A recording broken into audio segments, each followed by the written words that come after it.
Assalamualaikum warahmatullahi wabarakatuh. Perkenalkan, nama saya Faisal Abian dari kelas Enterprise Arsitektur kelas D.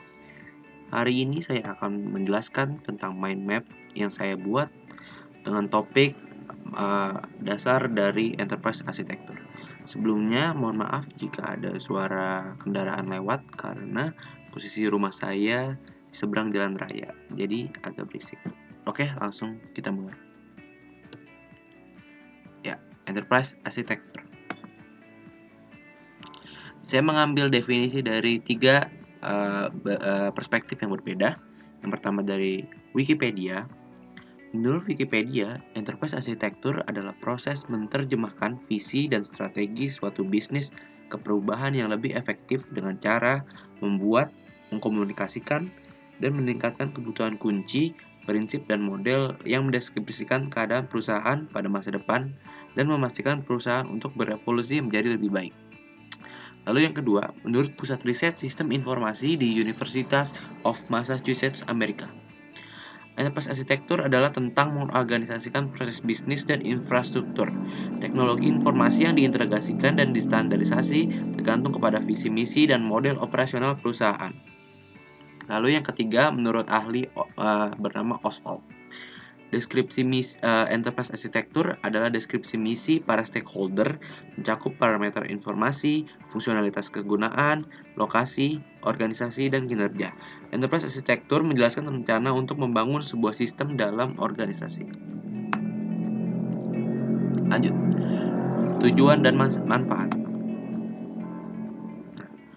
Pertama, tujuan dari enterprise arsitektur dalam perusahaan adalah untuk meningkatkan efektivitas dan efisiensi bisnis dari perusahaan itu sendiri. Penggunaan enterprise arsitektur ini juga termasuk inovasi dalam struktur organisasi perusahaan, integrasi proses bisnis, kualitas dan ketepatan waktu dari informasi bisnis itu sendiri, serta memastikan bahwa investasi untuk teknologi informasi dalam perusahaan dapat dipertanggungjawabkan. Next, yaitu manfaat. Ada 5 manfaat umum yang telah saya jabarkan. Saya bacakan satu-satu. Yang pertama, mengurangi biaya teknologi informasi melalui penggabungan standarisasi dan mengintegrasikan sistem informasi korporat. Jadi enterprise di sini dapat memangkas biaya-biaya teknologi yang tidak dibutuhkan dan menjadikan biaya teknologi tersebut berkurang. Lalu meningkatkan responsif teknologi informasi melalui penggunaan kembali komponen-komponen yang sudah matang. Nah, penggunaan teknologi informasi ini dapat berupa software atau pengupgradean hardware atau sebagainya. Mengurangi risiko dan memenuhi keperluan akan peraturan dengan sistem informasi yang digunakan saat ini.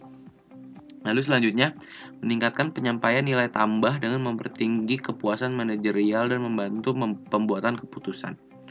Lalu yang terakhir, memungkinkan tujuan-tujuan strategis bisnis melalui keunggulan operasional yang lebih baik, hubungan dengan pelanggan yang lebih baik, serta hubungan dengan lawan bisnis. Next.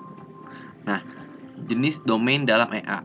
Nah, EA ini mencakup 4 domain umum. Yang pertama itu bisnis arsitektur. Bisnis arsitektur adalah pembuatan chain atau rantai atau nilai tetap terhubung, kuat, dan mampu melakukan tugas yang ada. Berarti dalam hal ini, bisnis arsitektur ini membantu perusahaan untuk menilai ujung ke ujung atau end to end dengan cara yang paling efisien. Lalu yang kedua, application arsitektur.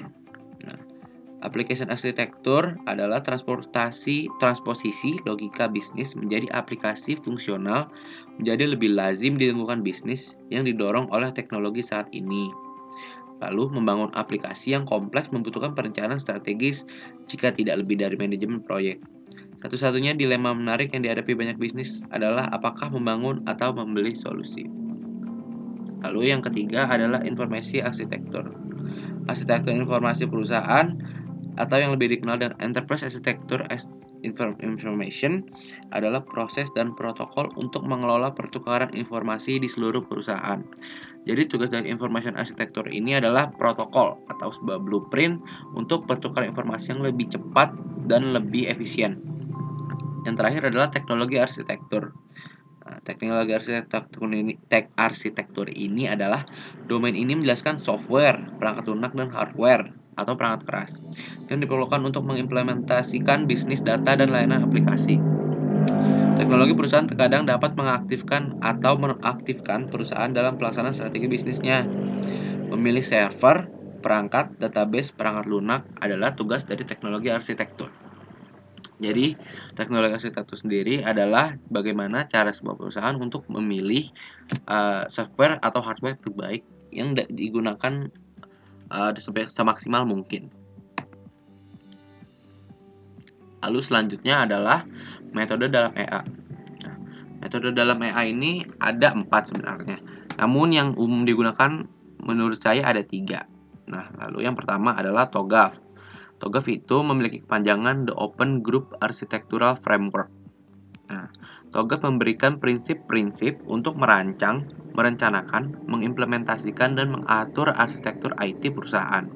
Nah, kerangka kerja TOGAF ini membantu bisnis membuat pendekatan standar untuk EA dengan kosakata umum yang dapat dimengerti oleh seluruh stakeholder atau karyawan dalam sebuah perusahaan. Lalu, sebagai alat dan perangkat lunak yang disarankan, serta metode untuk menentukan praktik terbaik. Nah, lalu yang kedua, The Zachman Framework.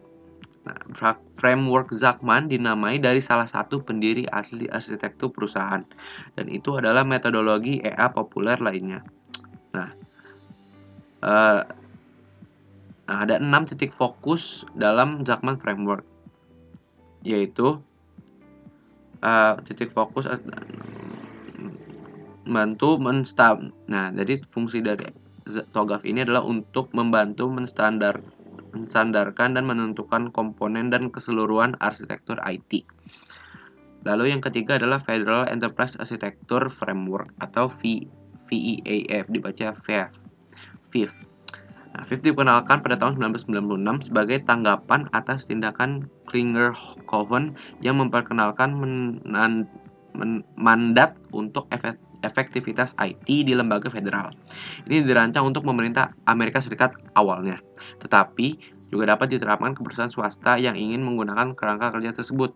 Nah, jadi semakin lama, awalnya ditemukan 1996, namun karena perkembangan zaman banyak perusahaan swasta yang mulai menggunakan salah satu framework dalam EA ini. Lalu yang terakhir adalah kesimpulan. Perkembangan teknologi yang pesat baru-baru ini memberikan efek yang baik pada enterprise arsitektur. Enterprise arsitektur mendefinisikan apa yang perusahaan lakukan, siapa yang menjalankan perusahaan secara individual, bagaimana fungsionalitas perusahaan akan berjalan, dan bagaimana data-data perusahaan akan disimpan dan dimanfaatkan. Nah, biaya investasi dan operasional teknologi informasi akan berkurang dengan manfaat yang sama, dan keakuratan dan kecepatan sistem teknologi informasi pun akan meningkat. Jadi berbanding lurus. Pengembangan sistem enterprise arsitektur dan perawatannya tetaplah harus dilakukan. Membangun sebuah sistem enterprise arsitektur dapat menghabiskan waktu dan biaya investasi yang tak sedikit. Namun berbanding lurus dengan manfaat yang didapatkan. Nah, enterprise arsitektur berjalan lambat dan membuat frustasi banyak perusahaan, di mana implementasi sistem bahkan belum terrealisasi. Nah, maka dari itu diperlukan sebuah framework yang dapat membantu sebuah perusahaan untuk mengembangkan bisnisnya. Nah, begitu saja dari saya, kurang lebihnya mohon maaf. Wassalamualaikum warahmatullahi wabarakatuh.